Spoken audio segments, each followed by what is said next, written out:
অবশ্যই। আজকে আমরা কি শুনবো তোমার কাছে? আমি আজকে শোনাবো কবি জয় গোস্বামীর মেঘ বলতে আপত্তি নেই। বেশ, শুরু করো।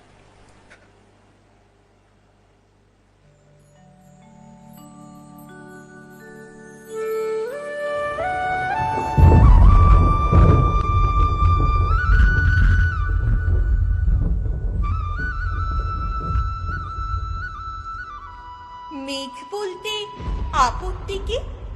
বেশ, বলতে পারি।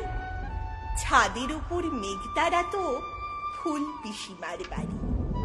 গ্রীষ্ম ছুটি চলছে তখন। তখন মানে কবে? আমার যদি 14 মেঘের 16-17 হবে, ছাদ থেকে হাত ছানি দিত, ক্যারম খেলবি আয়।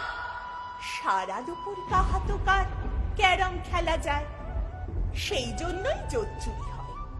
হ্যাঁ, জোচ্চুরি হতো।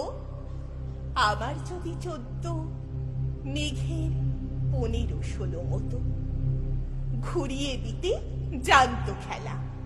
শক্ত খুঁটি পেলে জায়গা মতো সরিয়ে নিত আঙুল দিয়ে।